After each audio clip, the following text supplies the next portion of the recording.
The Mideast, machine guns, and revenue numbers. Yeah, we're going to talk about it all this morning. MetroNews Talkline is underway. Do not attempt to change the station. You are surrounded. We interrupt this program to bring you an emergency news bulletin. Repeat, this is an emergency bulletin. Keep your radio turned on. From the studios of WVRC Media and the MetroNews Radio and Television Network, the voice of West Virginia, comes the most powerful show in West Virginia. This is MetroNews Talkline with Dave Wilson and TJ Meadows. Check set line up link. Activated Telos telephone. Switch network control from Charleston to Morgantown. Stand by. Q Dave and TJ. You're on. MetroNews Talkline is presented by Encova Insurance, encircling you with coverage to protect what you care about most. Visit Encova.com to learn more. Good morning. Welcome inside the Encova Insurance Studios. If you're tuned in on one of our great radio affiliates across the state, we appreciate you. If you're watching on MetroNews Television or Facebook Live, YouTube, we appreciate you as well. Phone number is 800-765-TALK, 800-765-8255. You can text the show at 304-TALK-304. Zach Karolchek is handling the video stream this morning, and Sophia Wasik is on the audio side of things today. Coming up a little bit later on, we'll hear from Revenue Secretary Eric Nelson. We'll get the February revenue numbers. Brooke County Senator Ryan Weld stops by. We'll dig into the Senate Bill 1071, allowing machine gun sales in West Virginia? Question mark. Also, Brad McElhinny, the latest under the Capitol, and we'll give you the details about the upcoming fishing, hunting, and outdoors sports show here in Morgantown that is slated for this weekend. With all that, say good morning, TJ Meadows from the Encova Insurance Studios in Charleston. Good morning, sir. Good morning, Dave. I could not sleep Friday night into Saturday morning. I don't know why. I just couldn't sleep, so I decided to get up, went to the fridge, grabbed something to drink, turned the television on, and there's the president talking about Iran. And I stayed up and watched the news. Just surreal, something to see, something to watch. Definitely historic for a number of reasons. So a lot of things happening in the world, my friend. A lot of things happening. Yes, there are. Of course, you're referring to Operation Epic Fury, is what this has been deemed. A continued U.S.-Israeli air campaign striking command and control sites, air defense systems, missile facilities, and targeting the Revolutionary Guard as well. Robert Bolton is a friend of the show. He's a political science professor at Fairmont State University, and this is an area that he is well versed in. And he joins us on MetroNews Talkline this morning to try to add some context to these world events. Good morning, Robert. Good morning, Dave. Good morning, TJ. I'm looking forward to today's conversation. We don't have time to do the entire 50 years that have led up to this, Robert, but kind of put into context how we arrived at this position where the Trump administration made the decision to go ahead and commence military operations against Iran. Well, it's important to remember, if you look at our relations with Iran since 1979, when the Shah was overthrown and the Islamic Republic was installed, our relations with the Iranian regime have ranged from icy to Arctic cold. There's never been a period where we've had particularly good relations with them. And Donald Trump, starting last year, had a fairly successful bombing campaign when he attacked their nuclear reactor or their nuclear facility. And now the administration is claiming that the Iranian regime was posing an imminent threat to American personnel in the Middle East and in the broader world, and claims that this bombing campaign is both an attempt to overthrow the regime and neutralize their ability to project kinetic force abroad. Robert, do you feel that the administration's aims, whether there was imminent threat or not, can be justified through the history of the relationship? You talk about proxy war, proxy terrorism with Hezbollah and other organizations. Had it reached a point where enough was enough? Look, I should be very clear. The deceased leader of Iran, Ayatollah Ali Khamenei, was a bad guy. This man, if you go and walk the grounds of Arlington, you'll see dozens, possibly even hundreds of American soldiers who were killed because of his and the Iranian regime's support of militia when we were in Iraq. With that being said, I personally have deep reservations about whether or not this bombing campaign will achieve its objectives of overthrowing the regime and completely neutralizing the threat of Iran in the long term. I'm reminded of that famous phrase of David Petraeus during the Iraq War, "Tell me how this ends." Yes, you've decapitated part of the leadership of Iran, but the regime appears to continue to be functioning. Yes, there have been some protests in the street, but you do not see any mass desertion by military personnel. And Iran, while it's only killed a few American military personnel thus far, and I should be clear, that's a tragedy, we haven't seen the regime overthrown yet. Bombing campaigns historically by themselves have not been able to overturn regimes. There's a great book by a scholar named Robert Pape called Bombing to Win that was published in the mid-1990s that reflects on a lot of this, if any of your listeners are interested in reading a good book on it. But generally, bombing campaigns alone will not be successful. Talking to Robert Bolton, Fairmont State University political science professor, about Operation Epic Fury. By the way, President Trump is scheduled to speak at 11 o'clock this morning and is expected to address the operations to this point. Robert, broader picture here just a little bit. How closely do you suspect Russia and China have been watching the negotiations with Iran and how the U.S. would respond? Oh, I think they're watching this extremely closely right now. It's important to remember that Iran, China, and Russia are formally all allied through the Shanghai Cooperative Organization, but also they are, as a practical matter, anti-democratic regimes. And they really, at this point, Iran is the only substantial military power in the Middle East that could be classified as a relatively close ally of either country. So the Chinese and the Russian governments are looking at this saying to themselves, okay, yes, the Ayatollah has been killed. That's for them a disappointment, but they're probably saying to themselves, if the regime stays in power, there's a very strong chance that we'll actually push out any relative moderates within the upper echelons of the government and will radicalize it and sponsor closer ties with the Russian and Chinese governments. Likewise, if it would be overthrown, that would be the Iranian regime would be overthrown. That would be a disaster for them. But they are probably looking at the potential here that if the U.S. would put ground forces, you could potentially see the American military bogged down like it was in Iraq. And certainly, at least for the Russians right now with their troubles in Ukraine, that would be a welcome distraction for American policymakers for the Russians. Professor, Donald Trump is a polarizing figure. I wrote today in the commentary at WVMetroNews.com, he's often narcissistic, he's crude, he's sometimes short on the truth, that among many flaws. I do have to ask the question, though, if this would have been undertaken and led by a president who's seen to be more traditional, more presidential than Donald Trump is, would we be having the same level of conversations throughout the country as we're having today? No, to be honest with you, I don't think so. I wasn't necessarily going to bring this up, but one thing throughout this bombing campaign that has come up in my mind as a parallel is what happened in Libya.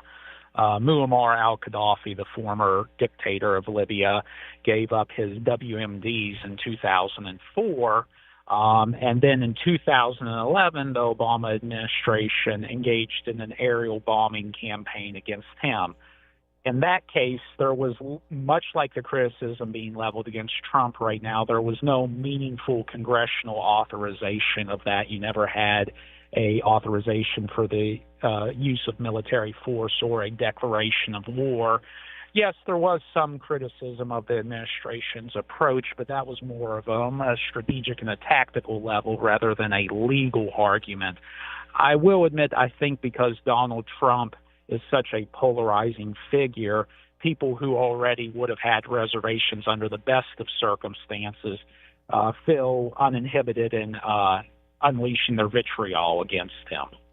Robert Bolton joining us, Fairmont State University political science professor. Already, Robert, We have heard comparisons in the media, social media, analysts comparing this operation to 2002, the Iraq War that lasted for 20 years, the long-term nation building. President Trump says, no, that's not what we're going to be doing here.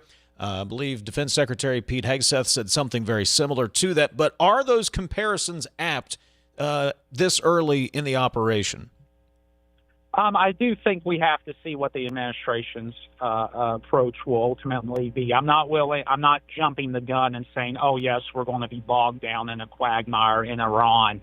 But there is such a thing as mission creep. You start out bombing, then you say, okay, we're going to put a limited number of military personnel on the ground. And next thing you know, you have 100,000 boots on the ground. So I don't think it's unreasonable at this point. Yes, we have not put a ground invasion in, but I think it's better that you're having these conversations now about the wisdom or the practicality of a ground invasion before you get started. That's much better than the administration announcing, hey, we're going to invade in a week, and the government, the military, the American people being caught flat-footed about that when it's already been decided. So I don't think it's unreasonable to have these conversations right now.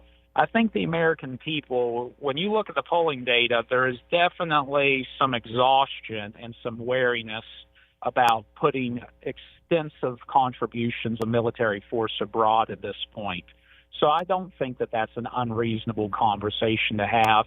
And yes, while, like I said, the parallels thus far are not equivalent to Iraq, it's more of a Libya, maybe a former Yugoslavia situation, I do think we need to have these conversations at this moment. Democrats are talking about the War Powers Act. Republicans are saying, look, the president hasn't violated the War Powers Act yet. He has up to 60 to 90 days, depending on interpretation. Looks to be a vote coming in Congress. There's also this question, Robert, about whether or not the War Powers Act is even constitutional. I would eagerly await your thoughts on those matters. Well, every president since Richard Nixon vetoed the War Powers Act, and his veto was overridden, has claimed that the War Powers Act is unconstitutional. I personally do happen to share that opinion as a matter of constitutional law. Assuming for a moment that it is valid, basically the president can engage in military projections abroad for 30 days. Then he can get an extension for another 30 days. And then if there is no approval by Congress, he has to withdraw them in ensuring the protection of American lives with an additional third 30 days. So about 90 days in total is what a president could theoretically get away with under the law. In reality, what you've seen, though, is presidents have taken the War Powers Act as basically a dead letter. During the Obama administration, when we were in its second term, when we were bombing the Islamic State in Iraq and in Syria, what the Obama administration would frequently do is they would send out fighter jets or bombers and would say, okay, we initiated a bombing campaign and the use of force at 10:06 a.m. on April 30th. And then operations ended at 11:30 that same day. And they would basically hit the reset button each and every time. Notably, Congress has by and large abdicated its role as the ability to declare war since World War II. And it hasn't, be it Republicans or Democrats, heavily pushed back in either instance. So the fact that we're even having a debate right now about a potential war powers resolution, in my opinion, is a promising turn.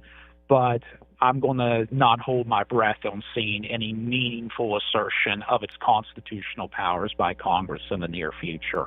Robert Bolton, Fairmont State University political science professor, friend of the show. Always appreciate your input, Robert. Thank you very much. Hey, no problem. Enjoyed it, guys. Thank you. You're welcome. Thank you very much. This is Talkline on Metro News. We're back in a moment. Getting ghosted is never fun, especially by your network. Cyber threats don't announce themselves. They slip in quietly, disrupt operations, and disappear before you know what happened. CityNet's cybersecurity services provide proactive monitoring, threat detection, and expert response, so your business stays connected and protected. Commit to a relationship built on trust and reliability. Learn more at citynet.net today. And remember, CityNet connects, protects, and perfects. Hospitals drive West Virginia's economy. They produce jobs and create opportunities while keeping our communities healthy.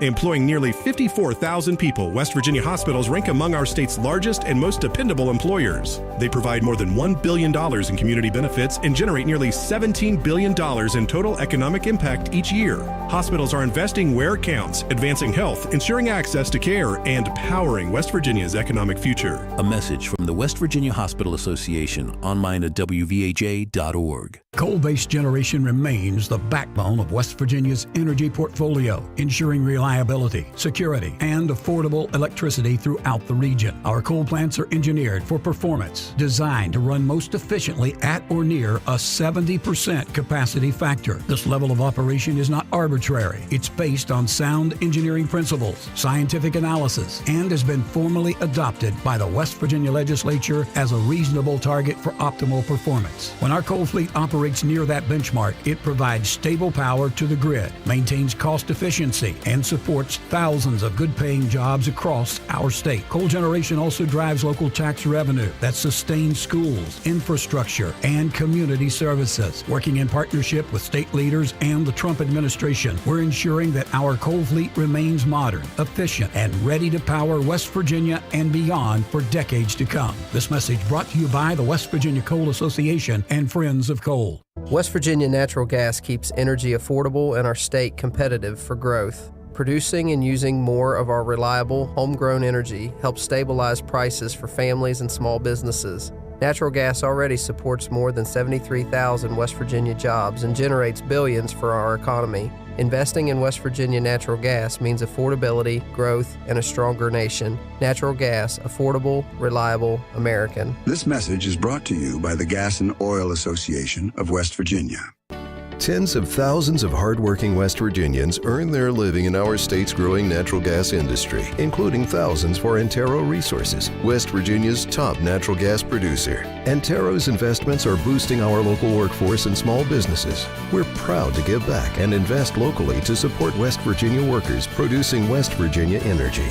But the Mountain State's best days are ahead, and Antero Resources is just getting started. Visit AnteroResources.com to learn more. You're listening to Talkline on Metro News, the voice of West Virginia. Leading the efforts to build a stronger West Virginia, the High Technology Foundation has a proven plan to strengthen and diversify our state's economy. The I-79 Technology Park's high-capacity infrastructure continues to attract advanced federal operations that are driving economic growth. This keeps our young, educated residents in the state and brings West Virginians home. The High Technology Foundation, building a stronger West Virginia. Learn more today at WVHTF.org. Across West Virginia, hospitals are always here, healing, helping, and standing strong for our communities. Hospitals save lives and build livelihoods. They're among our largest employers, with a passionate workforce of 54,000 West Virginians. Hospitals are economic drivers, contributing close to $17 billion to our state's economy and working to ensure access to care for all. From life-saving moments to wellness support, West Virginia hospitals keep our state healthy, our families strong, and our future bright. New year, new trucks. Start your year off with a new truck from Dan Calva Toyota World. Now lease a 2025 Tacoma for as low as $299 a month. Save over $7,500 off on select Tundras or get 2.99% for 72 months. It's your last chance to get a gas model 2025 RAV4. Don't miss out. Come experience cars you can count on year after year. Dan Calva Toyota World in Fairmont. Shop the road. Metro News Midday gives you the news of the day as it's happening. Yeah, I was going to say we'd get something more important, but probably not. Honestly, no. We're just doing whatever. We're probably not.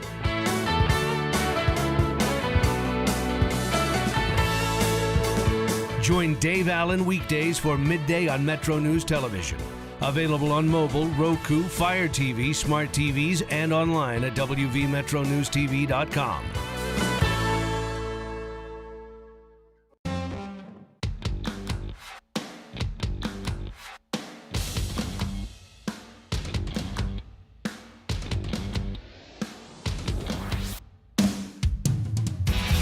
Metro News Talkline is presented by Encova Insurance, encircling you with coverage to protect what you care about most. Visit Encova.com to learn more. For the latest on Operation Fury, let's go to Fox News Radio's Jonathan Savage. Jonathan, good morning. What is the latest on the military operation in Iran?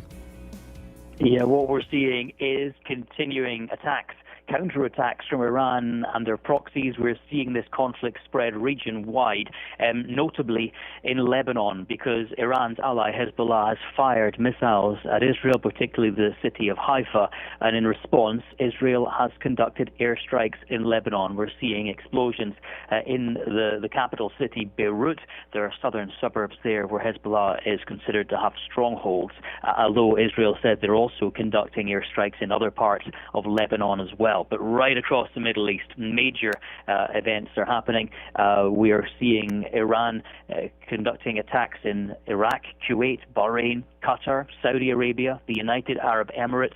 One of the biggest oil refineries in the world appears to have been hit by a drone. That's the Ras Tanura refinery in Saudi Arabia. And Qatar Energy has said it's going to stop production of liquefied natural gas as a result of the war, taking one of the world's top suppliers off the market. These strikes, while air defenses are managing to block the vast majority of them, are causing damage with debris, but have also caused death as well. Over the weekend, there were about a dozen people killed in Israel, and we've also had the first military casualties from the United States of Operation Epic Fury.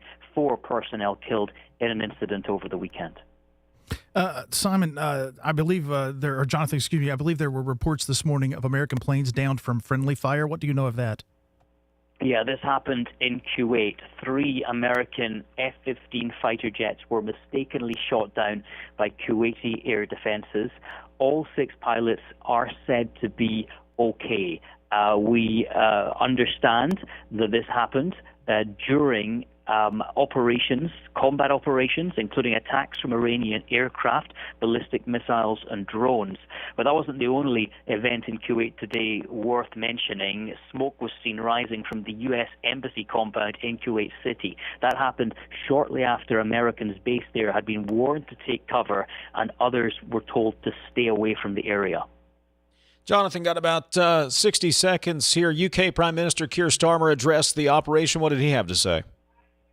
Yeah, Keir Starmer has done a bit of an about turn. He has decided to allow the United States to use British military facilities in order to launch operations against Iran. He says that the United Kingdom is not at war, but he will allow defensive operations. This is because of the huge number of British interests and British citizens who are in the line of fire here, living across the Gulf. He's going to allow the United States to target Iranian, for example, ballistic missile facilities in order to prevent them being used.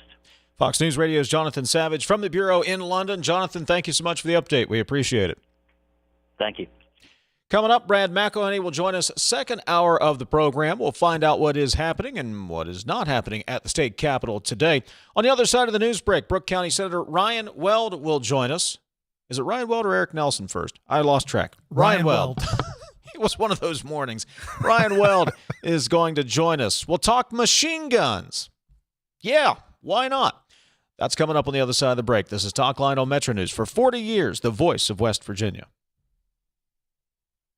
It's 10:30. Let's get a news update. Check in with the Metro News Radio Network. Find out what's happening across the great state of West Virginia. West Virginia Metro News, I'm Jeff Jenkins. Crossover day is Wednesday at the state capitol, and that means if a bill is going to stay alive for this session, it has to be out of the House where it started by Wednesday night. A bill got out of the House Finance Committee back on Friday would reduce the coal severance tax on metallurgical coal. West Virginia Coal Association President Chris Hamilton says that industry needs help. As these countries are buying steel and not making steel, and that's going on within all the market territory that we ship our metallurgical coals to. It's lost about 40% of its value over the past 12 months. And we have about 10 mines right now and about 1,000 miners that have been furloughed because of this. The gradual cut would cost the state about $15 million in the first year. A school funding formula bill may get a lot of discussion during the final dozen days of the session. The bill live would give counties financial block grants per enrolled student. Mercer County Delegate Joe Ellington is the bill's lead sponsor. I think it's one of the best ways we can go if we're trying to make something simple and change some things. This might be the best way to move. But we can still modify it. Nothing says we can't. But the goal was not to increase the budget to it too much at this time. That's something that we can do in the future if we would like to. The House floor session this morning, including a moment of silence for the family of Berkeley County Delegate Larry Kump, who died over the weekend. You're listening to Metro News for 40 years, the voice of West Virginia. Welcome to Biscuit Country, where joy is measured one ladle at a time, where smiles come with a side of gravy, warming the soul. Start your morning at Tudor's Biscuit World with our super breakfast. Or dig into the Big Tater. Crispy potatoes topped with eggs and bacon, then crowned with savory gravy. And don't forget the classic, gravy over a biscuit. Welcome to Biscuit Country, where at Tudor's, you're always home. Who are the toughest men and women in the area? Miller Lite, Coors Light, Modelo, 84 Lumber, Dutch Miller Auto Group, Huntington Drum, Wilson Welding, Fitness World, Pritchard Lawn Care, All Tech Environmental and Construction, and PAMS present the 38th Annual Tough Man Contest, coming this Friday and Saturday at 7 p.m. to the Cam Henderson Center at Marshall University. It's Tough Man this Friday and Saturday at the Cam Henderson Center. Tickets at WVToughman.com or at the Marshall box office. State police say one person was killed in a head-on collision in Preston County near Kingwood back on Saturday. There were a total of 6 people injured in that crash. There are 2 murder investigations underway in recent days in West Virginia. One of those is in Monroe County, where a man's body was found in the Peterstown area near a burned-out vehicle. The other murder investigation after a homicide in Hampshire County. No arrests have been made. From the Metro News Anchor Desk, I'm Jeff Jenkins.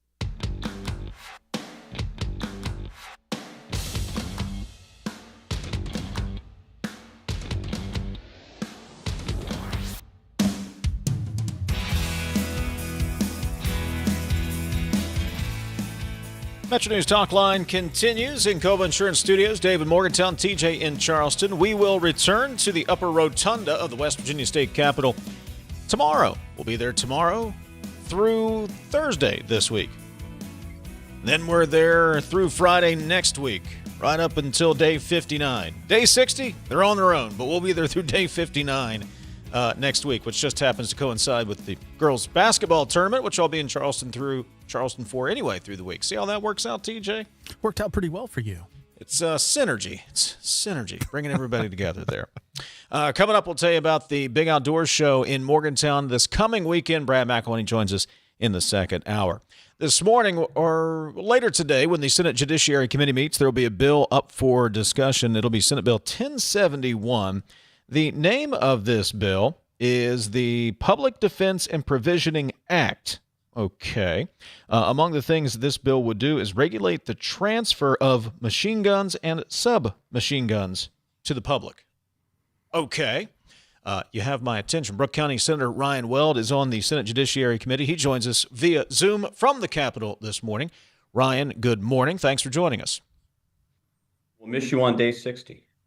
We were trying to make it all happen, but we figured you all could just, you could handle day 60 all by yourself. We'll let Brad McElhinny cover that for us all the way to 11:59:59 officially. Sounds good. I heard Tom Sussman telling, and we'll get on the subject in a minute, telling some stories about in the old days, they, might stop the clock at 11:55 just to make sure certain a bill would get through, or how bills would mysteriously not make it to the other side of the building. Computers have taken all the fun out of it, Ryan. I've heard those stories. So that's still a long, long way away. All right, tell me about this bill, Senate Bill 1071, transferring machine guns to the public. What are we doing here, Ryan? Sure. So 1071 purports to create a scheme in which the West Virginia State Police would be required to sell machine guns to private citizens, to West Virginians. The only problem with that is that it is against federal law to do so. The the Federal Firearms Act that was passed in 1986 prohibits the transfer or possession of machine guns, except for two very limited exceptions. The first is for federal, state, local governments for law enforcement purposes. Official capacity is the ATF rules state throughout, or for machine guns that were manufactured prior to the enactment of that law, so prior to 1986. So for some, for some reason, this bill purports that it has found some loophole that the NRA or the Citizens Defense League has not found, or nor anyone else has found, and would allow for, again, require that our state police become arms dealers and sell machine guns to citizens. So I want to break this down. I want to make sure we understand the Hughes Amendment, which is what you're referring to in 1986. The way the federal law reads today, if I own a machine gun that was manufactured before 1986, so let's say 1983, I can legally own that as long as that gun was properly registered, that weapon. I can also sell that, is my understanding, to someone as long as it is properly registered. However, a gun manufactured, a machine gun in 1987, I would not be able to legally own. I would not be able to transfer. And that very small segment that you talked about, governments, state governments, police forces, et cetera, those are the entities that can own that. This legislation says that because the state has that exemption, the state can act as a broker in order to be able to facilitate sales to private citizens. So you called it a loophole, a scheme. But is that a good understanding, a fair, characterization of what this law would do if it were passed? That is a fair characterization, yes. Where it runs into roadblocks is that littered throughout decades of case law, of statutory construction, of rules and regulations set forth by the ATF and other federal agencies, that these transfers are for the benefit of the feds, state, local law enforcement, or for official use. And so if one sheriff's department wants to transfer to another sheriff's department, provided that that falls in line with official use capacity or for the benefit of, then that's fine. But absolutely nowhere in any rule, law, case, court decision does it permit for the transfer to private citizens of a machine gun.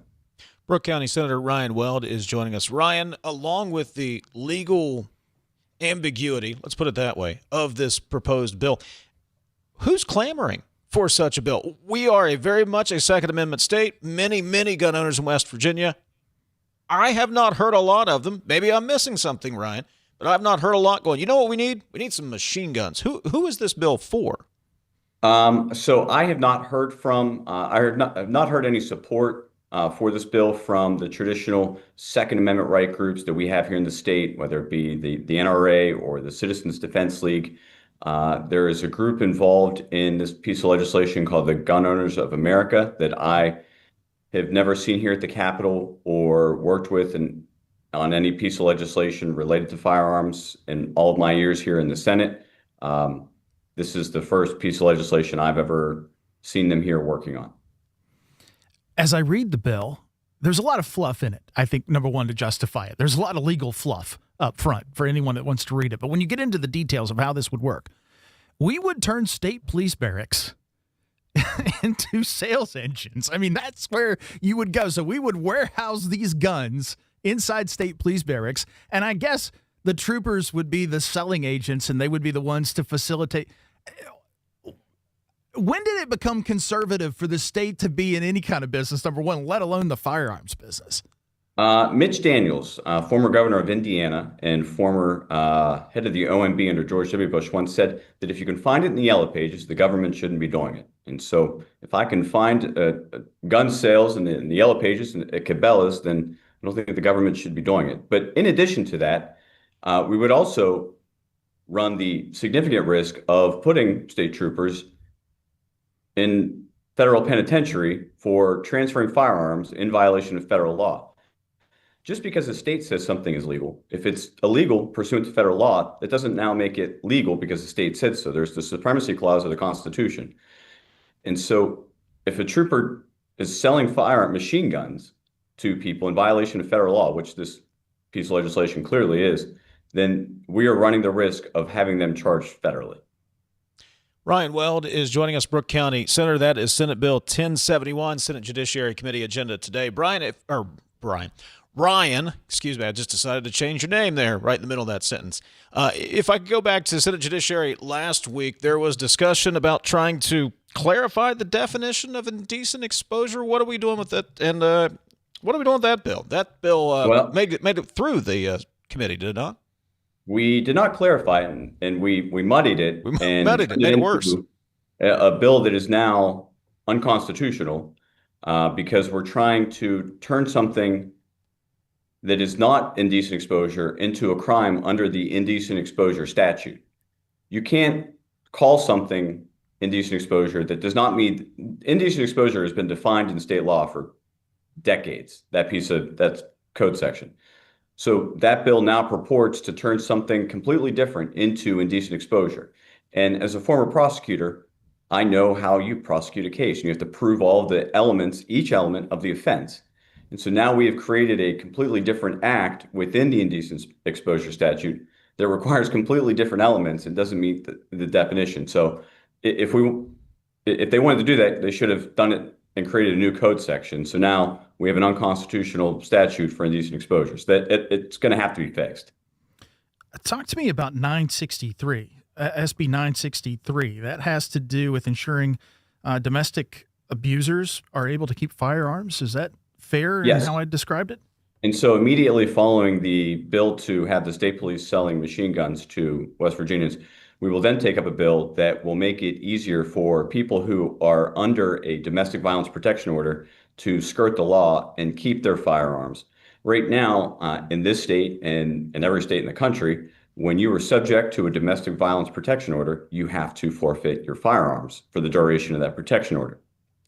So this bill would now allow for people who are under a protection order to avoid the law and keep their firearms with no repercussions, and does something that no state in the entire country does. So it's kind of an interesting dichotomy of back-to-back bills today in judiciary.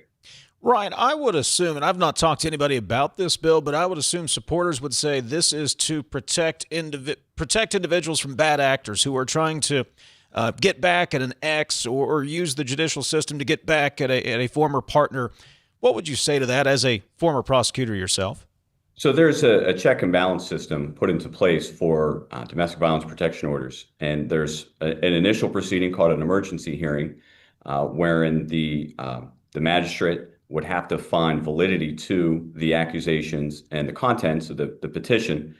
And then there is a subsequent hearing called a final hearing, where it goes under further scrutiny, and the individual, the respondent, who is accused of engaging in those acts or the violence, has the ability to respond, have witnesses testify, evidence, etc. So there's a check and balance to that system. And so this completely throws all of that out and would allow for someone to just skirt the law, never show up to the hearing, and keep their firearms despite the protective order in place. Ryan, back to the Hughes Amendment. This loophole, you talked about the NRA hasn't exercised this or other organizations that have been part of the gun lobby for many, many years. If you find a loophole, wouldn't it be better in my lay mind to file a suit in court and say, I can do this? I don't, there's an exception already. Yet it seems like we're trying to go the other route and put it into law first and see if it sticks. I'm not sure I understand the reasoning there. I don't either. Just to be honest with you, I'm not really sure why this is the chosen path. There are other much more simplified ways to do so in the court of law in a federal court, He's Brooke County Senator Ryan Weld. Ryan, we appreciate it, and good luck down the stretch run. All right. Thank you, gentlemen. Coming up, we'll switch gears. We'll tell you about the 24th Annual Fishing, Hunting, and Sports Outdoors Show coming up this weekend at Milan Park. We're back in a moment. Tens of thousands of hardworking West Virginians earn their living in our state's growing natural gas industry, including thousands for Antero Resources, West Virginia's top natural gas producer. Antero's investments are boosting our local workforce and small businesses. We're proud to give back and invest locally to support West Virginia workers producing West Virginia energy. But the Mountain State's best days are ahead, and Antero Resources is just getting started. Visit AnteroResources.com to learn more. The WVU Medicine Medical and Surgical Weight Loss Center offers a comprehensive surgical program to help you obtain a healthy weight and improve your quality of life. Our nationally recognized bariatrics program has a strong focus on pre-surgery education and long-term weight loss after surgery. We're here to help you every step of the way. Reserve your spot at the next free, no-obligation information session by calling 304-293-1728. Since 1926, the West Virginia Hospital Association has been the collective voice of our state's hospitals, with a shared vision of strengthening communities, improving lives, and supporting our state's economic well-being. Our member hospitals work every day to provide high-quality, accessible care. This year, we celebrate 100 years of a unified voice and our ongoing commitment to supporting our members in achieving a strong, healthy West Virginia. A message from the West Virginia Hospital Association, online at wvha.org. We are there for you, to care for you at the health plan. We are here for you. At the Health Plan, we are here for you, and we have been one of the most trusted carriers for over 40 years. Headquartered right here in West Virginia, providing exceptional health coverage and local customer service. The Health Plan, we are here for you. You're listening to Talkline on Metro News, the voice of West Virginia. When I was heavy, being on my feet all day seemed like torture. Makes you feel defeated. I'm just going to be like this for the rest of my life. But then I thought, I'm done acting like that.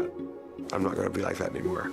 Bariatric surgery at WVU Medicine helped me lose 265 pounds. It's always been my goal to have my own place. I want everyone to feel welcome here.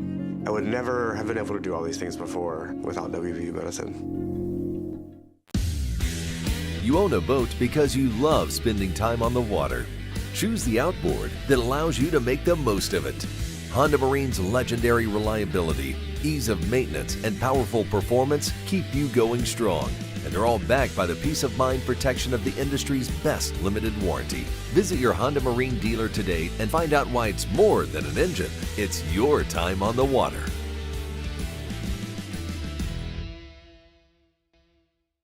Hi, I'm Chris Lawrence. Make plans to join me at the Mountain State's premier fishing, hunting, and outdoor sports show presented by Can-Am, Saturday and Sunday, March 7th and 8th at Milan Park in Morgantown.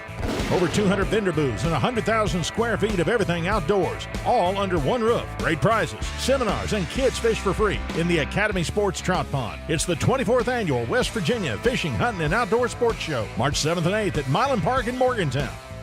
Doors open both days at 9 a.m. It's high school basketball season, and MetroNews Television has you covered. Rivalries, buzzer beaters, classic hardwood competition. Watch live and on demand from gyms across the Mountain State. Stream MetroNews Television on your iPhone, Android, Roku, Apple TV, Fire TV, LG TV, and select smart TVs. Or visit MetroNewsTV.com for more information. High school basketball lives here on MetroNews Television.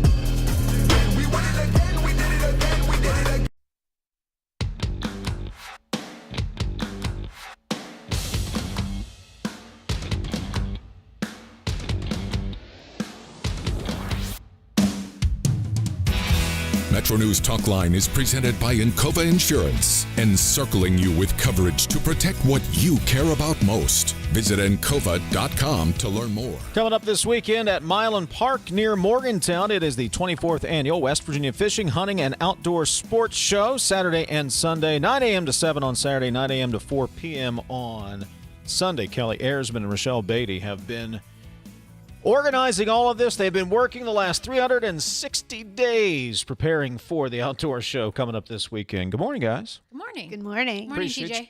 Morning. He's there as well. Okay, full house. So, Kelly, tell me what's going to be happening this weekend up at Milan Park. Oh, what's not going to be happening? It is finally going to warm up. And so we want you to come out to the biggest outdoor show in North Central West Virginia. We have everything going on. There's something for everybody. Bring the family. We don't want people just to come in the well, we do want people to come as a single person, but don't leave the family at home. Just bring them. There's something for everyone. I would imagine plenty of good food as well. Yes. We will have plenty of food, including the famous pickle guy. The pickle man. The who? The pickle man. I didn't. Okay, go on. He is very popular, always has a huge line. He has sold out of pickles twice at our show and has had to drive overnight on Saturday to get more to sell on Sunday. Awesome. Wow. So we'll have all kinds of good food. Rachelle, for folks who might be interested in booking a fishing trip, a hunting trip, will they be able to do that up here? We have all of that for you. We have outfitters from all across the country and Canada, South Africa, so across the world, really. Oh, wow. You can book safaris, you can book fishing charters, you can book any type of hunting trip that you want. What if I'm not necessarily an outdoorsman? That's okay, because this is everything outdoors. So whether So I don't have to be Chris Lawrence. No, you can just be into mowing your grass, and we're going to have a lawnmower there for you. So you can look at that. Or if you're not really into camping in a tent, going to have some RVs there, some affordable RVs this year. So come on out and see those. If you just want some knives sharpened, we're going to have a guy there who is going to very cheaply sharpen up all your knives. Oh. So you can bring them right in, and there you go. So you can bring them in, he says? Oh, yeah, absolutely. Bring him in. He will be in our large equipment room, and he is going to be running his machine, and he will gladly sharpen up all those knives because I don't know about you. I think all the knives in my house are dull. Every one of mine. Yeah. They're worthless, every single one of them. I have butter knives sharper than my steak knives. Hey, I mentioned Chris Lawrence a moment ago. He's going to be there, and we've got some special programs going to be going on throughout the outdoor show as well. We do. On Saturday, we're doing a 3 Guys Before the Game show live with special guest on our Huff.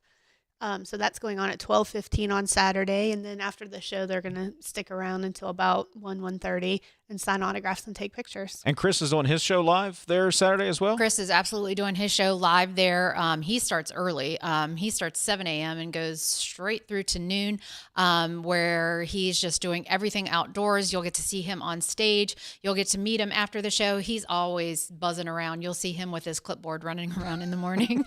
He's looking for guests, trying to fill the slots. He is. He's going to have quite a crew this year.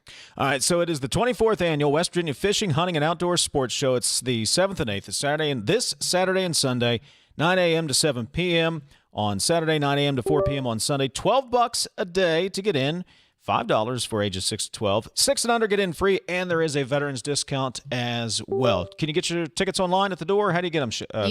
Whatever your name is, Kelly? You can buy them at the door. We take credit cards. We take cash. So just come buy your tickets at the door. 24th Annual West Virginia Fishing, Hunting, and Outdoor Sports Show. It's at Milan Park, I-79. It's 155 and hook a left. Yep. Head up on top of the mountain. All right, guys. Good luck and I assume it's already going to be a great show. It is. It's already going to be one heck of a show. When I see you next Monday, you'll be relaxed and calm by then, won't you? No, we're working on 2027 already. Right. Guys, good luck. Appreciate it. Thanks, Dave. Back to wrap up hour number 1 after this. Thousands of hardworking West Virginians earn their living in our state's growing natural gas industry, including thousands for Antero Resources, West Virginia's top natural gas producer. Antero's investments are boosting our local workforce and small businesses. We're proud to give back and invest locally to support West Virginia workers producing West Virginia energy. But the Mountain State's best days are ahead, and Antero Resources is just getting started. Visit AnteroResources.com to learn more. President Trump says America can't win with a weak electric grid. In West Virginia, that means outages and missed opportunities for jobs and growth. That's why more than 6,000 West Virginians signed a petition calling for modern transmission lines that keep power reliable and strengthen President Trump's America First economy. It's time for action. Learn more at powerwvnow.org. Paid for by West Virginians for reliable and affordable energy.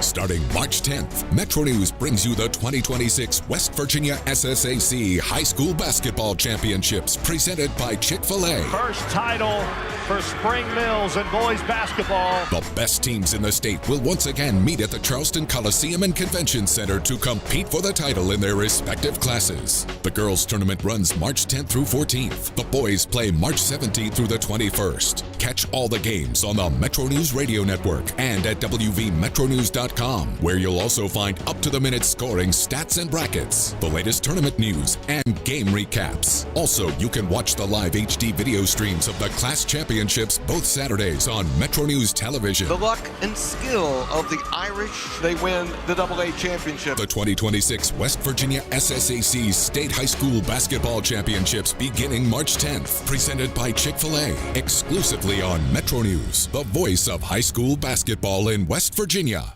You're listening to Talkline on Metro News, the voice of West Virginia. We're Panhandle Cleaning and Restoration, and we're gonna save you. We've got it down to a science, an absolute state of art. We do it all, restoration, cleaning, and reconstruction. When disaster strikes, just pick up the phone. We're Panhandle Cleaning and Restoration, and we're gonna save you.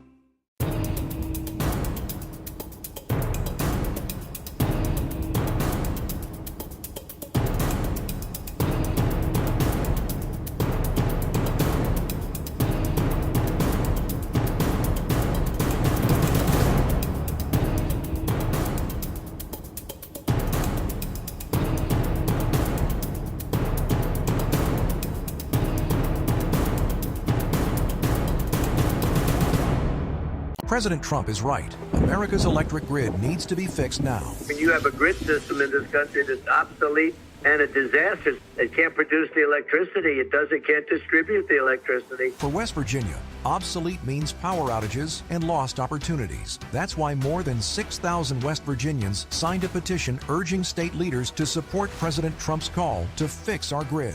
Learn more at powerwvnow.org. Paid for by West Virginians for reliable and affordable energy.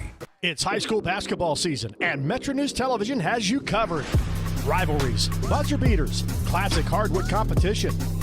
Watch live and on demand from gyms across the Mountain State. Stream Metro News Television on your iPhone, Android, Roku, Apple TV, Fire TV, LG TV, and select smart TVs. Or visit MetroNewsTV.com for more information. High school basketball lives here on Metro News Television.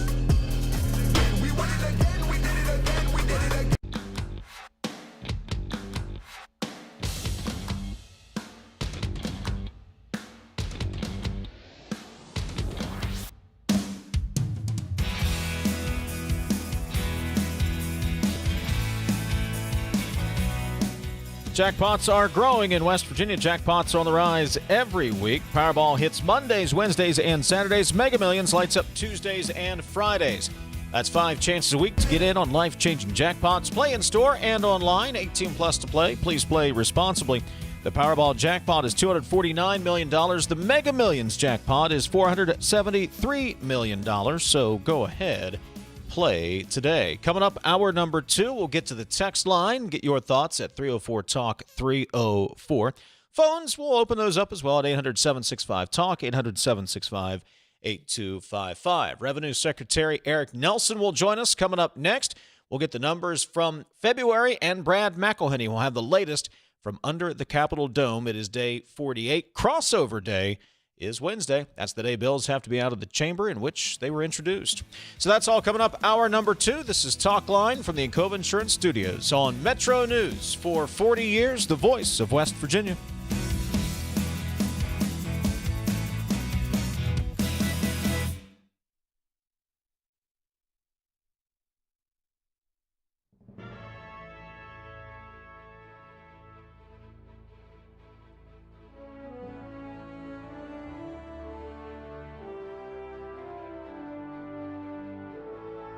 Hoppy Kercheval, 5:55 a.m.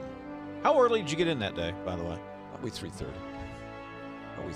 How long did you do sign-on shift? I signed on 7 years. Not all. 6 days a week for 7 years. Lightweight. I know.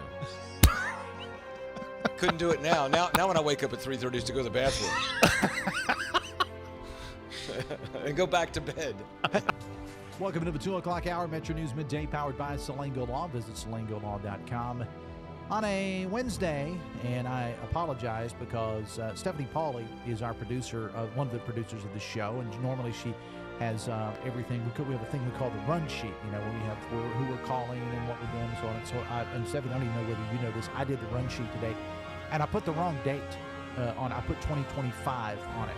Because how many of us in modern day actually write the date out anymore? I mean, you did it when you were in school. You did it back when people wrote checks and whatever. This may have been the first day that I have written the date down, and I was responsible for putting together the sheet. And my co-host, the lovely and talented AB, starts the show by saying January 24th, 2025, because she read it directly off the sheet. And it is indeed the year of our Lord, 2026. Oh, yeah, he did find something out. Something, you're related to Thomas Jefferson? Well, no, I'm not related to Thomas Jefferson, but I am related to Samuel Kercheval, who was a historian.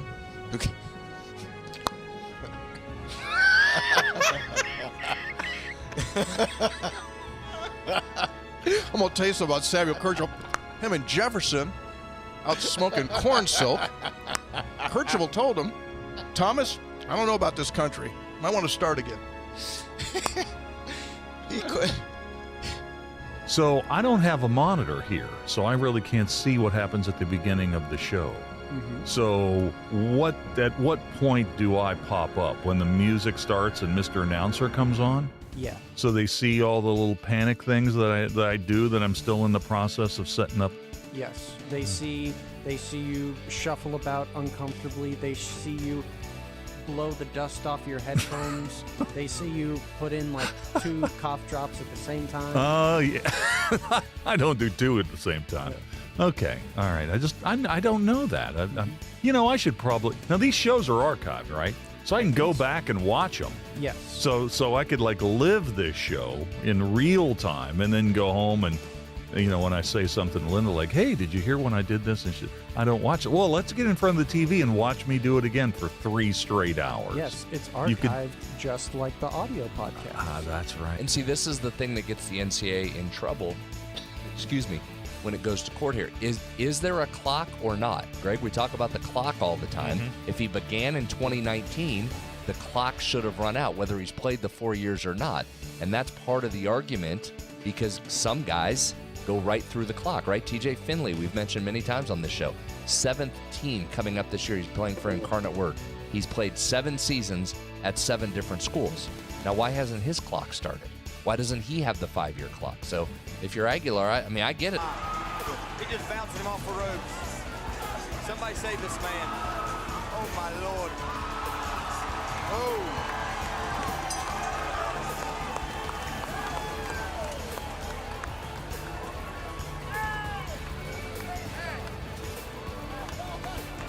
Very nice, very nice.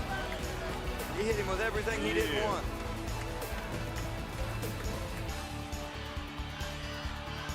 Ten seconds remaining. It'll be a direct snap here. Snap back. It's Tyler. Tyler fakes the run. He throws. He's got an open man. Pass top 10. 5. End zone. It's a touchdown. Pulled in by Nestor. 3 seconds left. Are you kidding me with the play call right there by Kevin Whiteman? Again, forget the game-winning field goal. Whiteman says, we're going to try and win this thing right now. The direct snap to Tyler sucked everybody up, and Nestor slips behind. What an unbelievable gutsy play call, and then perfect execution by these Falcons. Things aren't always going to be great. And sometimes, you can work really, really hard and it's still not great. You're still not successful. But, if you continue to do it, one way or another, things are going to be work out. You're going to be successful. And it may not be in the world's eyes, but, God's made us this way. He's blessed us with so many things. And I think that's one of our attributes that we need to have is we're going to continue to work. We're going to continue to work hard. And if it doesn't work out exactly how we want, just keep plugging away because God's got better plans.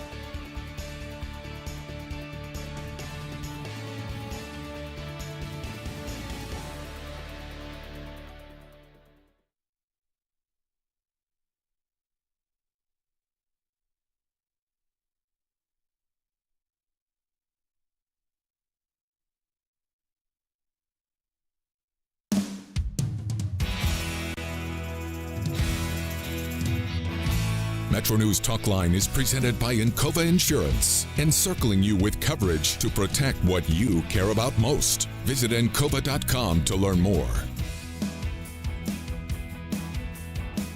MetroNews Talkline continues from the Encova Insurance Studios.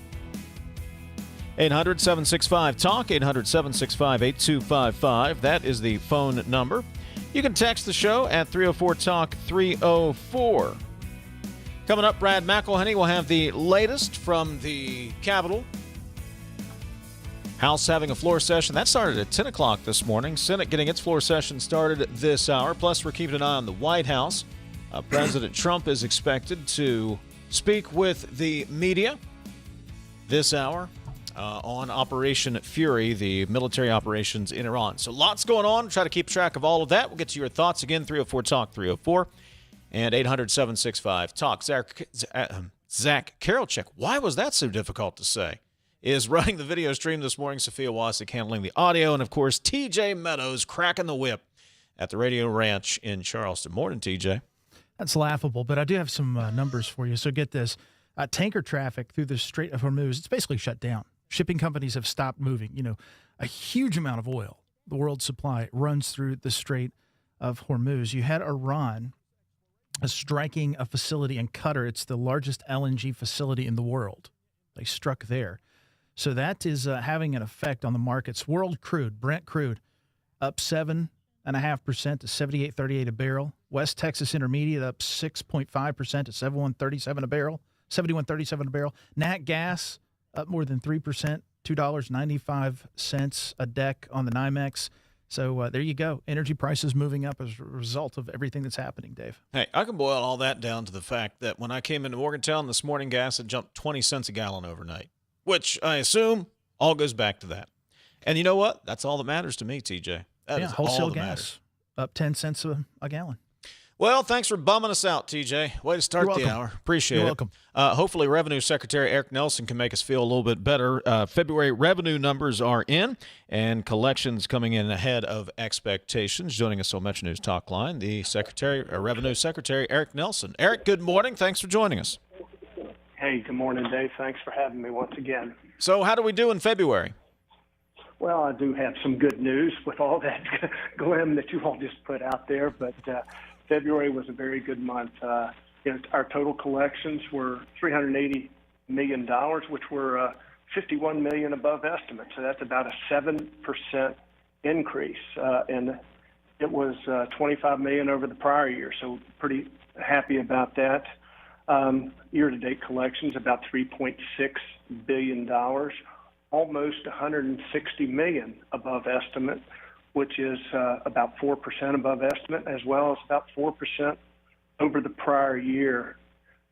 February was primarily driven by higher personal income taxes, as well as much higher severance taxes. You know, I mentioned last month that severance came in below estimate, and it had to deal with the last day of the month ending on a weekend. Well, that same thing happened this month, so we should expect March to see a bump in severance, but our regular collections in February were quite strong. So most all our other categories were relatively flat, but year to date, we feel very strong with where we are, and I think a lot of the policies and whatnot that the governor's put in place are truly paying dividends. But if I may focus one thing on personal income tax. So, year to date, or at least for the month, we were up almost 8%, and we're up 4% over the prior year. What you'll see right now, tax refunds are starting to come in, and what we have experienced to date are a lower average refund this year relative to last year. Some of that has to do with car tax credits, because last year this time people had the advantage of almost collecting a year and a half, where this was just 1 year. So I don't want to get too much into the weeds with that, but we feel very strong with our current trends of collections and fewer refunds on the personal income tax side. Happy to answer any questions. And, one bit of information to pass along. I was reading something. I guess every $10 barrel increase in the cost of oil per barrel equates to about 25 cents at the pump per gallon.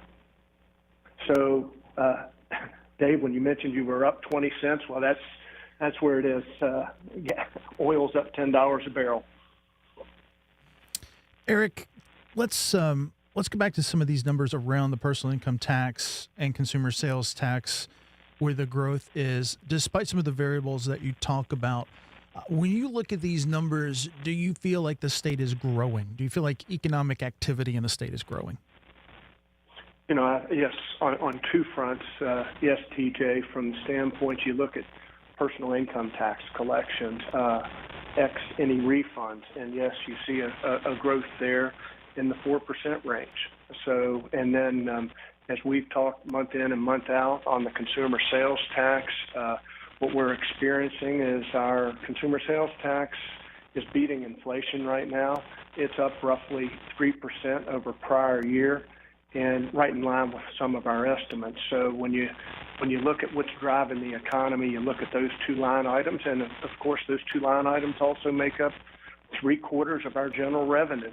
So corporate income tax, that's something that you look at as well, but it's more of a delayed and not a big driver other than employment base. Talking to Eric Nelson, Revenue Secretary, about February revenue numbers coming in ahead of estimates this month. Eric, as you start to plot this on the graph, are we trending in the upward direction consistently? Is West Virginia just kind of staying flat once you do all the adjustments for inflation and such? Are we headed in the right direction? Well, Dave, I tremendously believe so, yes. And, not only our numbers, but just the other activity that's being announced.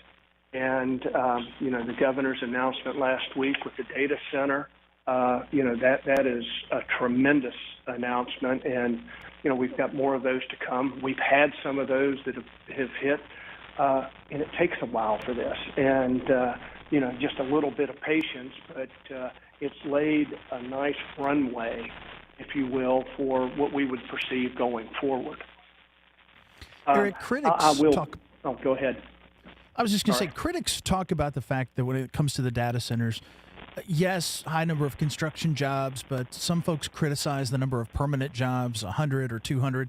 Number one, I wouldn't sneeze at that. But number two, the big driver or the big income here is property tax, revenue taxes from these investments. And frankly, we need all of that we can get. So yes, we want jobs, but we also want tax dollars. I wouldn't sneeze at this and discount it the way some have. TJ, agree 100%, and I think that was a big component of the governor's structure of this. Yes, it does increase jobs that we didn't have before. But when you put a value on the production, not only of what is invested, but then the ongoing production of these data centers going forward, that's going to create a tremendous amount of wealth and income generation. And, from the personal property standpoint, not only does a large portion of that go into the state and the PIT reserve fund, but a significant portion is right there in the county. And in particular with Berkeley County and this announcement, Berkeley County does not have much other corporate investment at this stage. And when you start to have a data center come in and the extra dollars that flow in, that helps support a larger infrastructure and other advances in that county that they don't have now. And then the unknown of, as these data centers get up and going, and the revenue that's generated, which that'll be a taxpayer that's not in play in West Virginia right now. Something to be excited about. Eric, we got a scratchy phone line. Looks like the connection's deteriorating, so we're going to go ahead and let you go, and we'll catch up in April. Let's see what happens this month here in West Virginia. Thank you for the update. We appreciate it. All right. Thank you, Dave. TJ, have a good one. You as well. Eric Nelson, Revenue Secretary. We'll have a story posted up at WVMetroNews.com, but February revenue numbers coming in $51 million ahead of estimates, 7% higher than collections from February 2025. We'll step aside, take a break, come back, get to some of your text, offer some of our thoughts on the news of the day. This is Talkline from the Encova Insurance Studios. Hospitals drive West Virginia's economy. They produce jobs and create opportunities while keeping our communities healthy. Employing nearly 54,000 people, West Virginia hospitals rank among our state's largest and most dependable employers. They provide more than $1 billion in community benefits and generate nearly $17 billion in total economic impact each year. Hospitals are investing where it counts, advancing health, ensuring access to care, and powering West Virginia's economic future. A message from the West Virginia Hospital Association, online at WVHA.org. At Glenville State University, we are pioneers. With over 45 undergraduate degree programs, 17 NCAA athletic teams, and countless campus organizations and activities, we're here to help you build your story while becoming a part of ours. Glenville State University, your dream, your future, your story. Visit glenville.edu today for more information. Every day in West Virginia, we play for something bigger. As a mom, I play for her education. I play because it helps provide care for the ones who care for us. I play to help keep our parks beautiful. Why I play? Because every play supports West Virginia's future, our students, our seniors, and our state parks. For 40 years, proceeds from the West Virginia Lottery have totaled nearly $13.7 billion. I play. 18 plus to play. Play responsibly. Tens of thousands of hardworking West Virginians earn their living in our state's growing natural gas industry, including thousands for Antero Resources, West Virginia's top natural gas producer. Antero's investments are boosting our local workforce and small businesses. We're proud to give back and invest locally to support West Virginia workers producing West Virginia energy. But the Mountain State's best days are ahead, and Antero Resources is just getting started. Visit AnteroResources.com to learn more. When my shift ends, I hang up my hard hat and head home, proud of the work we're doing here in West Virginia. Natural gas is more than energy. It's jobs, investment, and opportunity across our state. We put safety first and deliver reliable energy families and businesses count on. For families like mine, it means steady work and a stronger future. West Virginia Natural Gas, fueling communities today and building tomorrow. This message is brought to you by the Gas and Oil Association of West Virginia. Picture a community where every space tells a story. Those are the communities we're designing at ZMM Architects and Engineers. With a blend of creativity and technical expertise, we design spaces that inspire, innovate, and ignite change. From cutting-edge educational facilities to community-centric gathering spaces, we're committed to improving lives through design. Let us help you shape a brighter future for generations to come. Because at ZMM, it's more than architecture. It's about building your legacy. You're listening to Talkline on Metro News, the voice of West Virginia. The conversation starts long before the game. He doesn't do this to other guests, but every time I'm on here, he creates distractions. Disrespectful. With his phone. I mean, I have to have the phone on in case Pete Thamel breaks another story. Join Tony Carini, Brad Howe, and Hoppy Kercheval for Three Guys Before the Game. Metro News Television, available on mobile, Roku, Fire TV, smart TVs, and online at WVMetroNews.com. You own a boat because you love spending time on the water. Choose the outboard that allows you to make the most of it. Honda Marine's legendary reliability, ease of maintenance, and powerful performance keep you going strong. and they're all backed by the peace of mind protection of the industry's best limited warranty. Visit your Honda Marine dealer today and find out why it's more than an engine. It's your time on the water.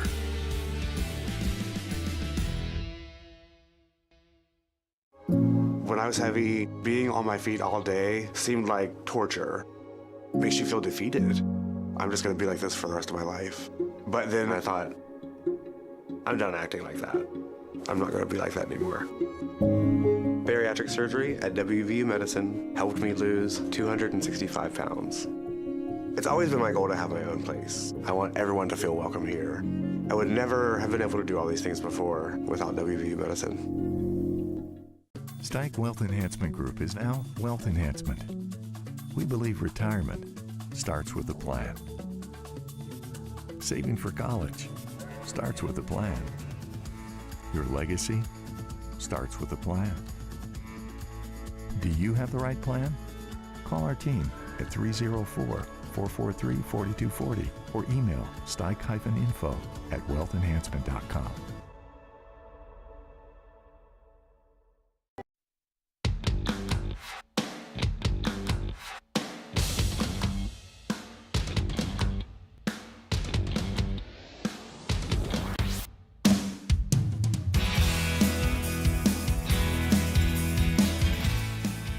Talk 304. That's the text line. 800-765-8255. 800-765-TALK. Brad McElhinny joins us from the state capitol. We'll get his Capitol report coming up in just a little bit.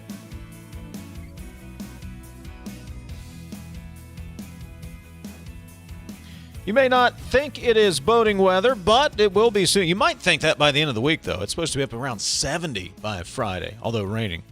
But now is the time to check out the full inventory of pontoon and fishing boats at Lou Wendell Marine Sales. Check out the inventory online at LouWendellMarineSales.com. Lou Wendell Marine Sales, we sell family fun. Texter says, Pete Hegseth says it's not about regime change. Apparently they can't get their stories straight. Well, that has been a problem for this administration from day one. Getting the message on the same page. Although I will say this, TJ. The history of Donald Trump, at least in the second term, or throughout Trump 1, he does not tend to like long conflicts. Quick, aggressive, decisive action. Now, quick may be a couple of weeks, but I do not think he is, based on his previous actions, he is interested in a 4-year, 5-year conflict or beyond that, based on previous actions. Neither are the American people. No. And so he campaigned. Quick hits. Yeah. He campaigned. Quick hits. Look, we haven't talked about this yet. You can't let Iran get a nuclear weapon. You just can't.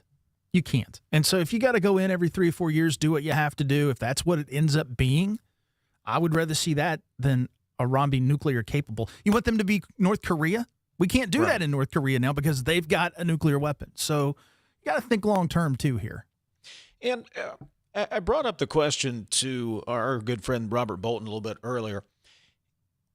Russia and China are watching. You know, China is chomping at, well, our lay perspective, obviously, of foreign policy, but China is chomping at the bit to get Taiwan back. Russia's always watching for its next aggressive move, even though it has been seriously weakened with the war in Ukraine. But they're watching. Are you going to cut some sort of a weak deal to avoid conflict? Are you going to go in there and create conflict? How do they react to this? All of this is interconnected in the foreign policy front. Absolutely. 304 Talk 304 is the text line. Texter says, the Afghan war went on for 20 years. I work at a school. I see boys in the 4th and 5th grade wonder if they'll be fighting the Middle East in 10 years. It's highly likely. You guys must know the adage, born too late for a war in the Middle East, born too early for the war in the Middle East, born right on time for the war in the Middle East, says the texter. 304 Talk 304. There's a lot of missing information in the machine gun conversation. The story makes it sound as if anyone in West Virginia could buy a machine gun. Not true.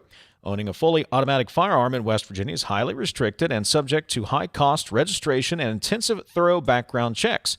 I know of a very few that I own one. Currently, only Class 3 firearms special dealers, not everyday FFL dealers, deal with these. Do more research on ownership restrictions instead of making it sound like machine guns would be available to anyone in West Virginia who wants one. I don't think we did that, but where we were really kind of, I think, both raising an eyebrow is this legislation would basically turn state police into arms dealers, for lack of a better description there, TJ. And that's where I think both of us, we kind of went, okay, don't get it. It's a way to get around the Hughes Amendment. Yes. That's all it is. It's a way to get around the Hughes Amendment, which says any gun that's a machine gun after 1986 cannot be bought and sold, transferred by a general member of the public. Texter's right. None of that changes. This law doesn't change any of the Class 3 justifications and what you have to go through to be able to own or transfer a properly registered machine gun that was made before 1986 when the Hughes Amendment took place. Yes, and some of the prices on these things, because of the shrink in supply, I mean, you could be talking tens of thousands of dollars multiple times over to be able to procure one of these weapons. Look, the state police do not need to be in the arms business, period. We don't need to have the arms business being transacted in state police barracks, period. I need to call over to the state police and see what they think about this. I doubt they're that excited about it either. Well, two things. Number one being, I brought up the question to Ryan Weld, who is pushing for this bill? So you know how this works. There's always somebody pushing a bill. I haven't seen it, nor have I heard from it from NRA, like Ryan Weld said. Citizens Defense League. So where's the push for this coming from? I think we all know people. I haven't heard anybody go, you know what I could really use? You know what I really need is a submachine gun. I'm not saying you shouldn't have one. I'm just saying, where does this come from? Where is the push for such a loophole needed at the state capitol? And it's coming from somewhere. It's coming from somewhere. Gun Owners of America, you hop on their Facebook page. They were talking about this. They've got a picture of their executive director in the state with the governor holding a weapon, claiming, I haven't talked to the governor's office, claiming that the governor is in support of this. I want to be careful about how I say that. But I have to tell you, the politics around this thing, so I'm hearing Senate leadership doesn't want this to run, yet it's on the agenda. What does that say? So somebody's got some juice somewhere. You know what it said? This is what it says, TJ. It says what we said back in January. There is no agenda over in the Senate. There is no one saying, we're going this direction, that direction, here's what we're going to try to accomplish, and what the result is this. This is what we're seeing at the end of the session.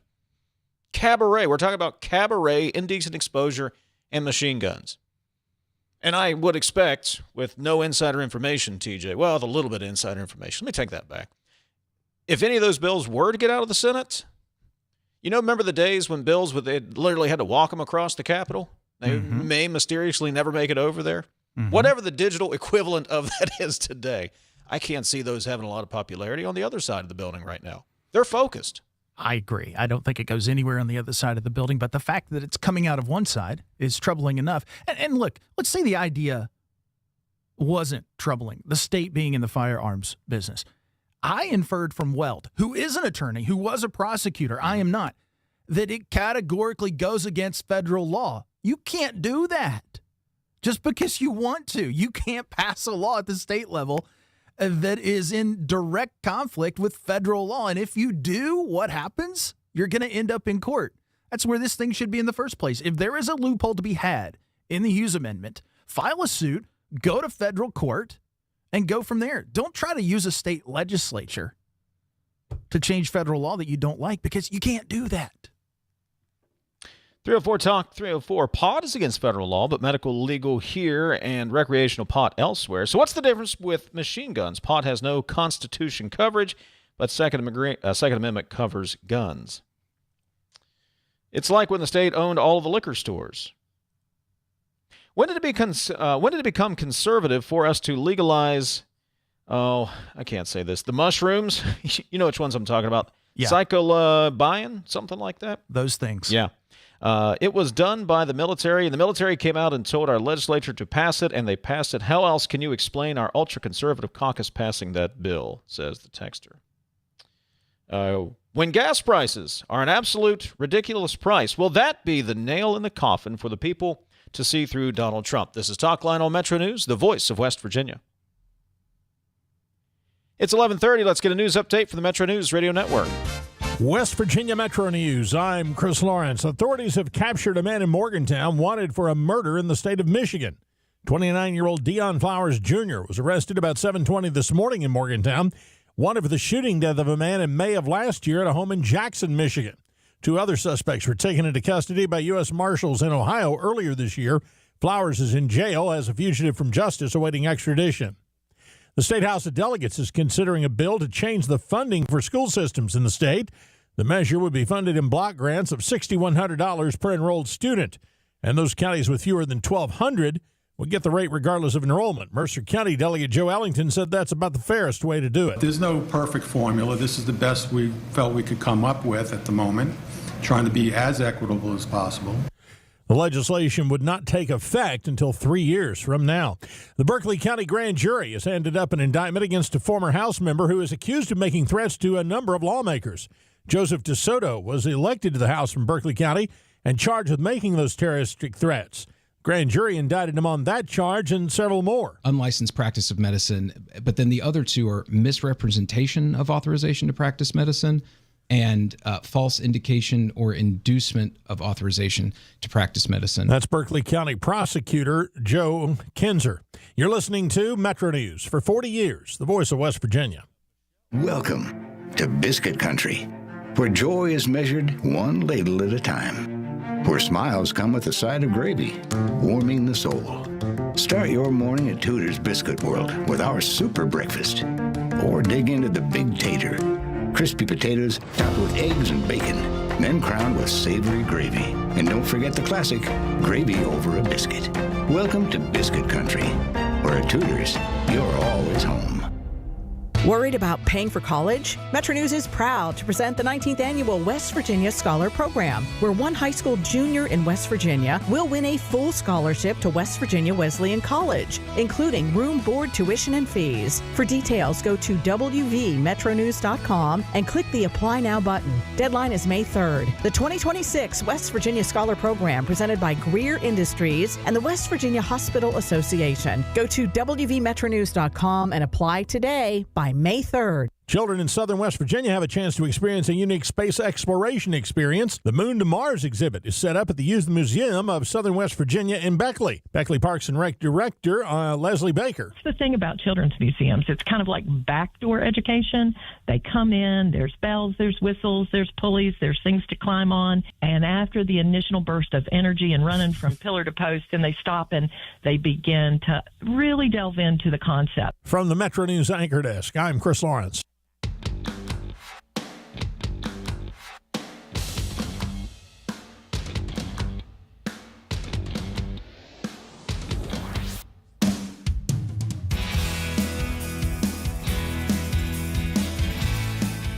Metro News Talkline continues. It is the next to last week of the legislative session. Things will wrap up the Capitol next Saturday. Metro News statewide correspondent Brad McElhinny will be there till the bitter end. He joins us from the state capitol this morning. His report brought to you by AARP, your ally for real possibilities in the Mountain State. Connect with AARP online, on social media, and visit their webpage, aarp.org/WV. Brad, good morning. Oh, hi, good morning. But is it, though? So we have some drama by around here standards. Keep that standard in mind when I tell you about it. The Senate is reading bills aloud, and that is sort of a punishment, sort of procedural. When someone wants to express their displeasure, they ask for the constitutional right to have bills read out loud, which is inefficient. It takes extra time. Nobody actually listens. But here's the background. There is a long-standing legislative proposal called Rayleigh's Law. It is legislation aimed at protecting children by prohibiting parents or guardians from switching to homeschooling if they are under pending investigation for child abuse or neglect. So if you're accused of that kind of misdeed against the children in your home, you cannot, under cover of homeschooling, remove them from the public school where there are reporting standards and move them into your own home where who knows what's happening. Rayleigh, who the law is named after, died under very tragic circumstances. This bill gets introduced year after year in the legislature, mostly in the House of Delegates. It doesn't pass. This year, it's come up in the Senate, but it got stuck. We're up against a deadline. Got to get bills out of each chamber. That bill got stuck in, I think, the Senate Health Committee. Didn't make it through. So Senator Joey Garcia, a Democrat from Marion County, this morning made a procedural move to try to eject that bill from committee and bring it straight to the floor. The typical counter move is the majority leader, who in this case is Patrick Martin, stood up and made a motion to table the bill. It was kind of a split vote. I mean, it's a 32-2 Senate. This was maybe a 20-10 roughly vote. So it was the two Democrats and some Republicans who wanted to see that bill come to the floor. They lost. And in response, Senator Garcia has been asking for these bills to be read aloud. So the Senate had a 11 a.m. floor session. Last I checked, they were on the second bill for passage of the day. They have a slew. I mean, we're getting to the time where it's just a monsoon of bills up for passage in each chamber because of the deadlines that are approaching. So it's going to be potentially a very inefficient day in the Senate, but there is this drama. So Garcia's not one to make moves haphazardly. He's pretty responsible typically. So I think that says something about the passion he has for this bill. No? Oh, I think so. I mean, if you are one of two Democrats, you only have so many tools at your disposal. So essentially, he reached down to the driving stick, and while the vehicle was moving, put it into neutral or maybe even into park. That's what you can do, and it's the rule. And I think he's making a point. And I don't know how many Republicans of the majority in the Senate wanted to do this reading bills aloud. Probably not very many, but the original motion to move this bill to the floor, it had significant support, just not enough to pass.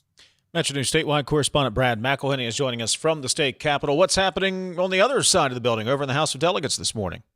Yeah, well, great googly moogly. Delegate Larry Kump, who was known for that catchphrase and others, died over the weekend. Kump had a great and I think flourishing life, 78 years old, but died. Also, he represented Berkeley County, a guy known for his catchphrases. He would begin his floor speeches with the one I just used, great googly moogly, and you would snap to attention when he said it. So, well liked in general by his legislative peers, and there was a recognition of Delegate Kump by delegates, some senators.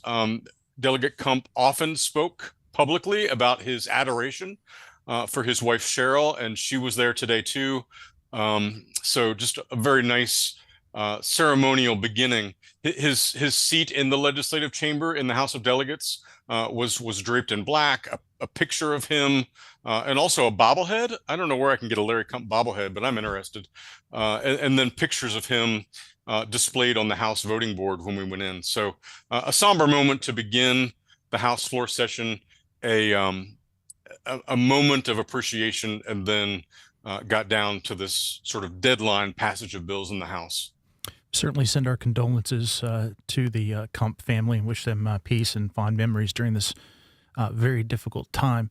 Brad, we were talking about machine guns, which is over in Senate Judiciary, and we can get into that if you like. But the question I really want to ask you is, given some of these flashy things, are you hearing anything on the budget, though? Anybody talking about the budget, that little document we got to get done and passed?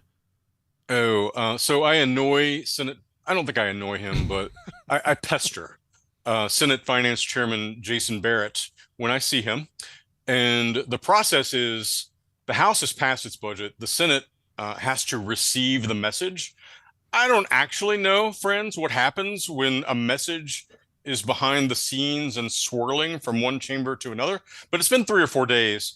I like to ask Senator Barrett if the mice and the tubes are hard at work sending that message through the tubes to the Senate, he says to me typically, well, we're getting closer.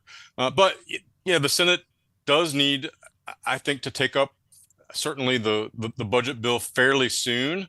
I think we all thought that this was going to happen really early, like unusually early, but now time has passed in between the two chambers, and the time we thought was early is getting late. This is certainly subject to conversations between, in particular, the Senate Finance Chairman Jason Barrett and the House Finance Chairman Vernon Criss, possibly some representatives of the governor's office also. But each day that goes by, it makes you think they might not be as close as it seemed to begin with. Brad, are we reading too much into it to believe that these conversations are going on, there are negotiations behind the scenes, and they are just waiting to get a little bit closer, get to where they think they're both in the same ballpark before receiving the message and officially moving this process ahead? Those have to be going on behind the scenes. Certainly there are talks. There are still budget items, financial items that are going through by greatly reducing what that controversial Hope Scholarship bill does. That makes the cost of paying for Hope, which is still enormous, much clearer at this point. There's not a lot of movement on what that cost is going to be. So that's one thing. The House on Friday moved in the Finance Committee a bill that would alter school funding in a variety of ways, but it wouldn't do it until 3 years from now. So if your school is endangered, that bill is going to be of little consolation, but it would take care of it and make those changes 3 years from now. That's technically a funding bill, but doesn't affect this budget, so that kind of clears things up. The Senate Finance Committee also on Friday passed a tax cut for severance taxes on metallurgical coal, which is experiencing tough times in the current tariff system that we have right now. It probably does need some relief, but on Friday, after already passing the budget bill through the House, they passed this tax cut, moving the severance tax on metallurgical coal down a 0.5% over a period of years. So that's another thing that's kind of a wild card, a small wild card, but still one in this entire budget process. Yeah, I'm looking at your story. Folks can read it, wvmetronews.com. Very well done. This would amount to roughly $15 million for met coal producers in the first year. You note that overall state revenue from severance taxes on metallurgical coal amounts to about $150 million a year. So, roughly 10% of that revenue on the table to be cut back. But as you say, it's a tough world right now for the met coal producers. We just saw that loss down in Logan County. I think it was 500 people. Correct me if I'm wrong, Brad, but that was a met mine, losing those miners. Mm-hmm. Yeah, Chris Hamilton, the president of the West Virginia Coal Association, testified before the House Finance Committee on Friday. This was an originating bill, wasn't on the agenda initially when the day began, but said that it's incredibly challenging times, and met coal, which is used typically in steel production, has been a strong point for the West Virginia economy, particularly because of the strength of exports. But in the tariff system right now, it has been incredibly challenged. And he said that in addition to the jobs that you just described, there have been about 10 mines hit and about 1,000 jobs lost or endangered overall. And so he's looking for some relief, and the House Finance Committee is prepared to do what it can, to the tune of roughly $15 million a year to provide some relief. MetroNews statewide correspondent Brad McElhinny. You can read his coverage over at the website, wvmetronews.com. Dare I ask you, Brad, what's on the agenda this afternoon? I mean, maybe machine guns, and how often can you say that? I don't think I'm going to repeat the basics of that, but I will say that is on the Senate Judiciary agenda, supposedly at 3 o'clock this afternoon. I mean, they're reading bills word by word by word in the Senate right now. That is a controversial bill. It is by no means desired by everyone in the Senate for it to even run. I think that there's going to be a big argument about it. And so just as a matter of time allocation, I really wonder if it's truly going to happen today. MetroNews statewide correspondent Brad McElhinny. Brad, we'll see you back at the Capitol tomorrow, buddy. I hear we're honoring Hoppy Kercheval tomorrow. See you then. That's the rumor. Oh, Brad, letting the cat out of the bag early.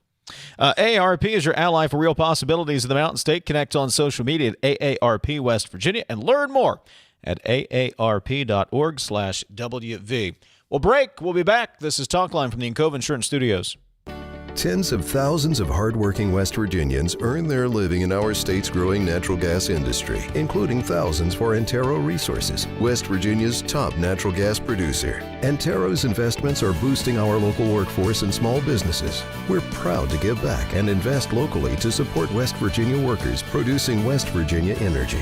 But the Mountain State's best days are ahead, and Antero Resources is just getting started. Visit AnteroResources.com to learn more. Located in the heart of West Virginia, Bridgeport is the place to play. Endless indoor and outdoor recreation opportunities, including the Bridgeport Complex, coupled with a dynamic food scene, make Bridgeport the perfect getaway destination for couples and families. Explore unique shopping and pick from a wealth of lodging options to find something perfect for your needs. Explore the heart of West Virginia in Bridgeport. Learn more about all there is to do at greater-bridgeport.com. Since 1926, the West Virginia Hospital Association has been the collective voice of our state's hospitals. With a shared vision of strengthening communities, improving lives, and supporting our state's economic well-being, our member hospitals work every day to provide high-quality, accessible care.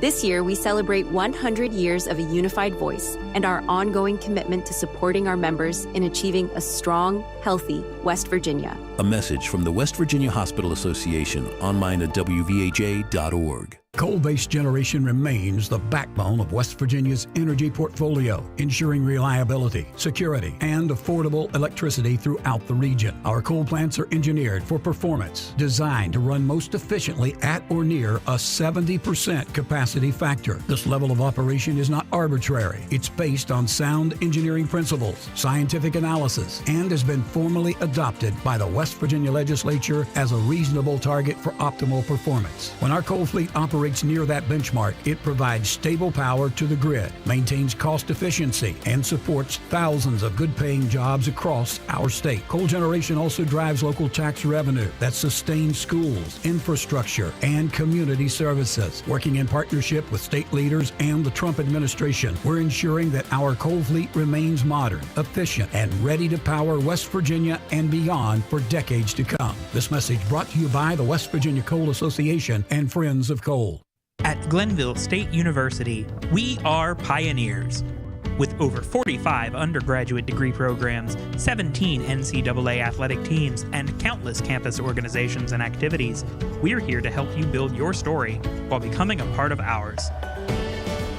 Glenville State University, your dream, your future, your story. Visit glenville.edu today for more information. You're listening to Talkline on Metro News, the voice of West Virginia. Across West Virginia, hospitals are always here, healing, helping, and standing strong for our communities. Hospitals save lives and build livelihoods. They're among our largest employers, with a passionate workforce of 54,000 West Virginians. Hospitals are economic drivers, contributing close to $17 billion to our state's economy and working to ensure access to care for all. From life-saving moments to wellness support, West Virginia hospitals keep our state healthy, our families strong, and our future bright. It's the late nights. It's the early mornings. It's working in the sunshine and rain and snow. It's the dedication, the care, the hours of training that led to the winner's circle. It's our job, our passion, our lives. We are the Horsemen. Leading the efforts to build a stronger West Virginia, the High Technology Foundation has a proven plan to strengthen and diversify our state's economy. The I-79 Technology Park's high-capacity infrastructure continues to attract advanced federal operations that are driving economic growth. This keeps our young, educated residents in the state and brings West Virginians home. The High Technology Foundation, building a stronger West Virginia. Learn more today at WVHTF.org. Hi, I'm Chris Lawrence. Make plans to join me at the Mountain State's premier fishing, hunting, and outdoor sports show presented by Can-Am, Saturday and Sunday, March 7th and 8th at Milan Park in Morgantown. Over 200 vendor booths and 100,000 square feet of everything outdoors, all under one roof. Great prizes, seminars, and kids fish for free in the Academy Sports Trout Pond. It's the 24th annual West Virginia Fishing, Hunting, and Outdoor Sports Show, March 7th and 8th at Milan Park in Morgantown. Doors open both days at 9 a.m.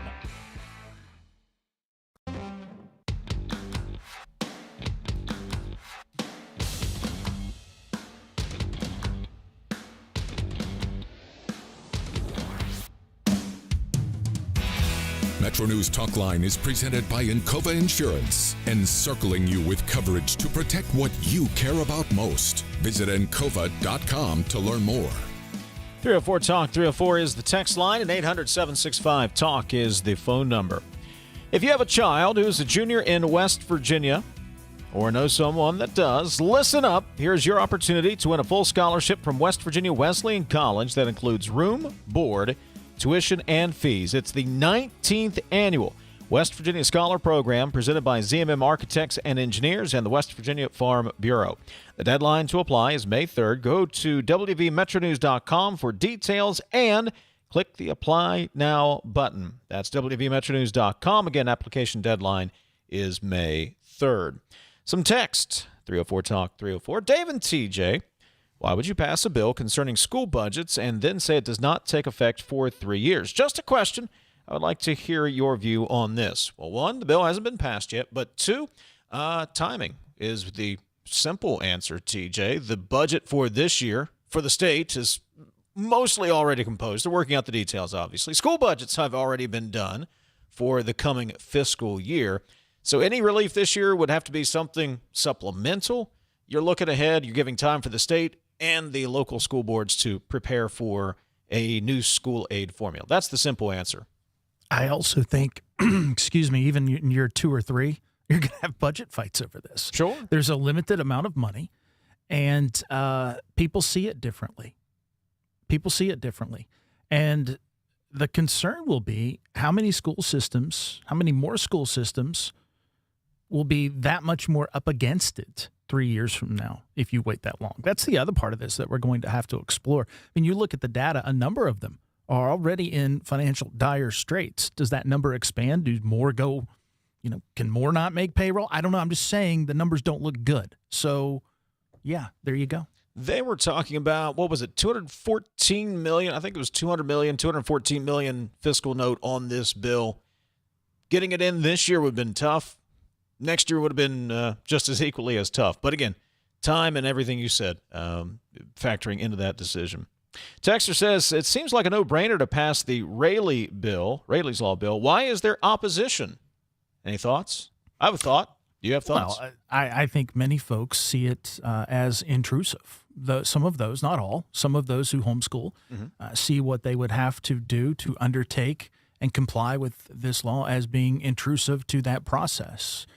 They don't believe that their freedoms should be trampled on. And it would appear, just to me, that what one would have to do to comply with this law is not reasonable to those folks. That'd be my 2 cents on it. You? Yeah, I agree with you. With any bill, it is worth exploring your unintended consequences. The intended consequences of this bill certainly come from a very good place. The intent of the bill is to make certain bad actors are not pulling kids out of school and continuing to abuse them. Totally with that. You should explore the unintended consequences of that. I just wish that we would actually have a debate and work the process through. Maybe we could fix some of those things that might give people some angst. Maybe we could make it a better bill rather than refusing to take it up at all because you may offend a certain base of your constituency. Yeah. Well, Amelia Nicely, friend of this program, had a piece a few weeks back. Was it 70% of students that are moving to homeschooling are truant? That ought to tell you there's an issue. I mean, that's an astounding number. Got to take our final break. We'll be back to wrap it up for Monday. This is Talkline from the Encova Insurance Studios. Building a stronger West Virginia isn't just a dream, it's a mission. The High Technology Foundation knows economic diversity is the key. For over 30 years, they've been dedicated to transforming the state's economic landscape. Conveniently located in the heart of West Virginia, innovation, growth, Opportunity all under one roof. There's no need to look far for change. It's happening right here at the High Technology Foundation in North Central West Virginia. Visit WVHTF.org to learn more. If you have a child who's a junior in high school in West Virginia or know someone that does, please listen up. Here's your opportunity to win a full scholarship from West Virginia Wesleyan College that includes room, board, tuition, and fees. The 19th Annual West Virginia Scholar Program is presented by ZMM Architects and Engineers and the West Virginia Farm Bureau. The deadline is May 3rd. For details, go to WVMetroNews.com to apply. That's WVMetroNews.com. Remember, application deadline is May 3rd. We are there for you, to care for you at the health plan. We are here for you. For over 4 decades, we've been rooted deep inside West Virginia. Through thick and thin, supporting local families and businesses. Proudly serving your neighborhood since 1979. Your trusted partner in the community. The health plan. We are here for you. Welcome back, class of 2011. Most likely to be a millionaire, didn't quite make it. Hey, reunion's not over yet. Over here, millionaire, smile. Make room, people. Who is that? Congratulations to our very own Millionaire for Life. Never too late, man. You could win up to $1 million every year with Millionaire for Life. Play in store or online today. West Virginia Lottery. 18 plus to play. Play responsibly. Tens of thousands of hardworking West Virginians earn their living in our state's growing natural gas industry, including thousands for Antero Resources, West Virginia's top natural gas producer. Antero's investments are boosting our local workforce and small businesses. We're proud to give back and invest locally to support West Virginia workers producing West Virginia energy. But the Mountain State's best days are ahead, and Antero Resources is just getting started. Visit AnteroResources.com to learn more. You're listening to Talkline on Metro News, the voice of West Virginia. Start your new year off right with a new ride from Dan Cava GMC. Come explore our 2026 GMC Acadias. Spacious, smooth, and made for everyday life. It's truly a fan favorite.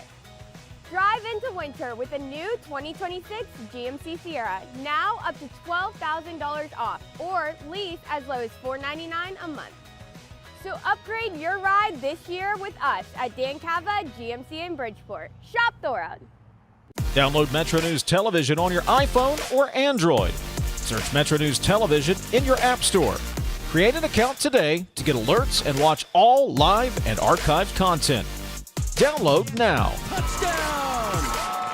We're Panhandle Cleaning and Restoration, and we're gonna save you. We've got it down to a science, an absolute state of art. We do it all, restoration, cleaning, and reconstruction. When disaster strikes, just pick up the phone. We're Panhandle Cleaning and Restoration. It's high school basketball season, and Metro News Television has you covered. Rivalries, buzzer beaters, classic hardwood competition. Watch live and on demand from gyms across the Mountain State. Stream Metro News Television on your iPhone, Android, Roku, Apple TV, Fire TV, LG TV, and select smart TVs. Or visit MetroNewsTV.com for more information. High school basketball lives here on Metro News Television.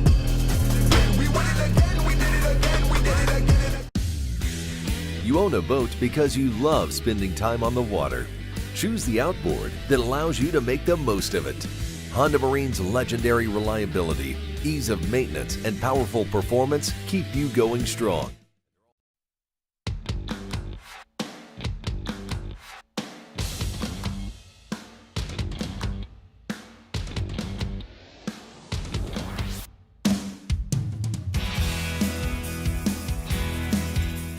We are plumb out of time. We'll be back at the State Capitol in the Upper Rotunda at the AARP broadcast set tomorrow morning at 10:06. Join TJ and me then. Until then, have a wonderful day. This is Talkline on Metro News. For 40 years, the voice of West Virginia.